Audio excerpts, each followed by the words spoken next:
Una manera en que podemos definir cohesión social es la dialéctica entre los mecanismos de inclusión y exclusión en una sociedad y la manera en que los ciudadanos, en que las personas se sienten o no pertenecientes a esa sociedad, precisamente en función de ello. Y como la complejidad social es tan grande, esa dialéctica siempre va a ser conflictiva, es decir, la cohesión social es algo por construir y como toda empresa humana va a ser conflictiva, dado que no podemos aspirar a una unanimidad si estamos en un marco democrático. El reto es cómo hacer que las personas aprendan a convivir en una convivencia democrática, donde no se vean los unos superiores con los otros inferiores, sino todos como iguales, y que haya acceso a oportunidades por iguales para todos, y quiere decir realmente que haya derechos efectivos para todos, que todos tengan acceso a la igualdad de oportunidades para desarrollarse como individuos. Para mí cohesión social es eso, o sea, es desarrollo sostenible, y en el caso de América Latina, de todos nuestros países con distintos grados, es más bien el reto. ¿Cómo generamos inclusión? ¿Cómo generamos esos espacios de pertenencia? ¿Cómo cerramos esas brechas de oportunidad y de acceso a servicios básicos, ¿no? Por ahí me parece que está el principal reto. Y bueno, yo definiría en lo opuesto la cohesión social o la falta de como sinónimo de un reto de desarrollo sostenible. Para mí eso es desarrollo sostenible, crear sociedades cohesionadas, ¿no? Es la Agenda de Desarrollo hacia el 2030 que se adopta en el 2015. Hay un vínculo que para mí es muy importante, que tiene que ver con los principios de esta Agenda de 2030, ¿no? Los tres principios principales, que son: uno es el principio de integración, que tiene que ver un equilibrio entre los tres pilares del desarrollo sostenible, la parte económica, la ambiental y la social. Y digamos, a lo mejor la parte ambiental no es tan evidente, pero también tiene una relación con la definición que se ha hablado, con el concepto de cohesión social que se ha discutido por mis colegas previamente. Pero los otros dos conceptos, los otros dos principios son muy importantes, ¿no? El principio de universalidad de los ODS, que significa que es una agenda de desarrollo en la que todo mundo tiene algo que hacer, ¿no? Y en ese sentido, pues como decía Ana, pues vivimos en una colectividad, somos una colectividad, y el hecho de que todos tengamos una responsabilidad frente al desarrollo sostenible, pues establece un vínculo muy directo con la cohesión social. Y por el otro lado, el otro principio, el de no dejar a nadie atrás, que este principio pues hace referencia, entre otras cosas, a las grandes brechas que hay en América Latina, los grandes retos que tenemos en términos de desarrollo. En Latinoamérica, a nivel de cohesión social, es la interseccionalidad, ¿no? El tema de esta exclusión, que en el caso de género, que hoy son cuestión del día a día y parece lo normal, cuando en realidad es atroz lo que está pasando, ¿no?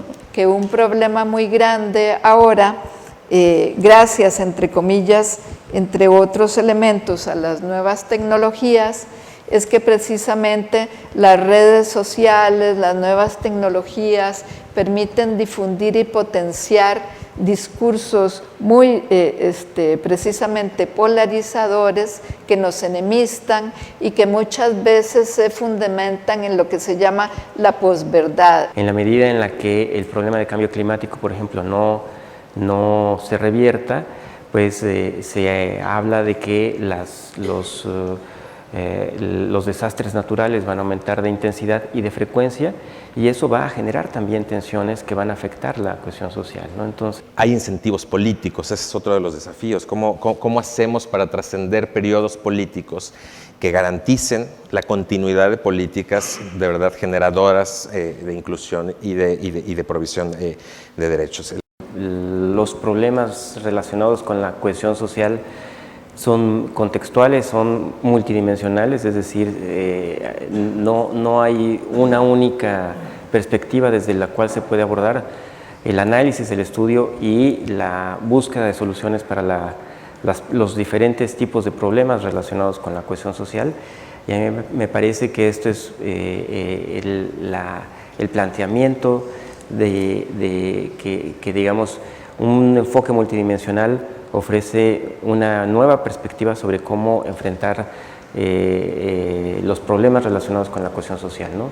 Y digamos, también es reconocer que tanto la pobreza, el bienestar, el progreso es multidimensional. Hablar de una cohesión social sin una mirada multi, más que pluri, pues sería caer otra vez en lo mismo, ¿no? Y sería no abrir horizontes y no tener también la ilusión de esto, de un modelo de desarrollo distinto que nos lleve hacia una mejor humanidad todavía.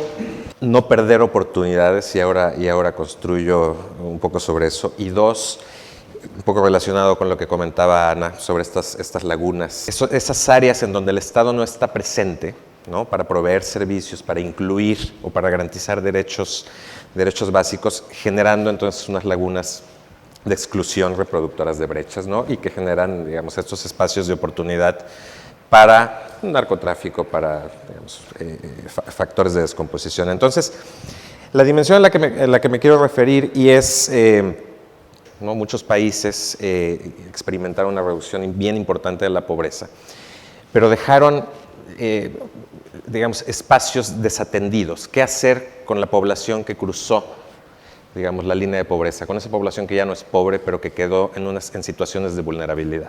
Desinstitucionalización es fundamental.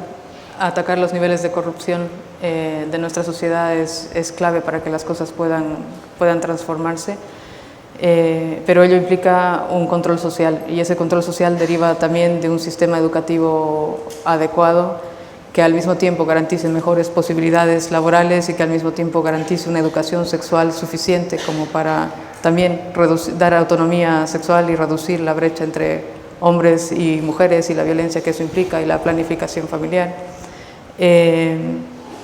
Creo que ahí la educación sigue siendo fundamental, aunque sea un disco rayado y lo que siempre se diga. Y para ello los estados de bienestar en Latinoamérica tienen que crecer y tienen que hacerse fuertes, y eso depende en gran medida también de una gestión mixta en la que la empresa privada también asuma la responsabilidad que le corresponde.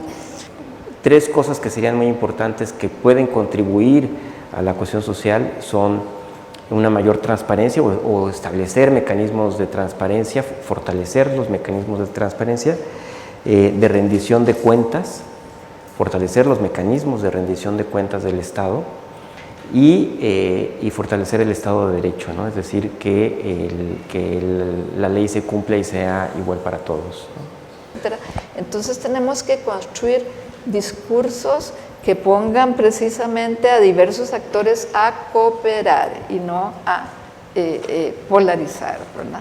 Eso que es importante tener políticas estructurales que vuelvan a atender seriamente el tema de la salud, la vivienda, la educación, pero para eso se necesitan reformas fiscales, porque no es posible que los estados puedan generar ese tipo de políticas si no tienen la capacidad de captar los recursos que se requiere para hacer estas políticas. Los ciudadanos, lo vuelvo a repetir, lo de no taxation without representation, pero tampoco se puede esperar con los países que son más democráticos, los ciudadanos son más contribuyentes porque se establece una corresponsabilidad entre el Estado y el ciudadano. Yo pago impuestos, pero entonces así también puedo exigir cuentas. Entonces eso lleva a las políticas de rendición de cuentas.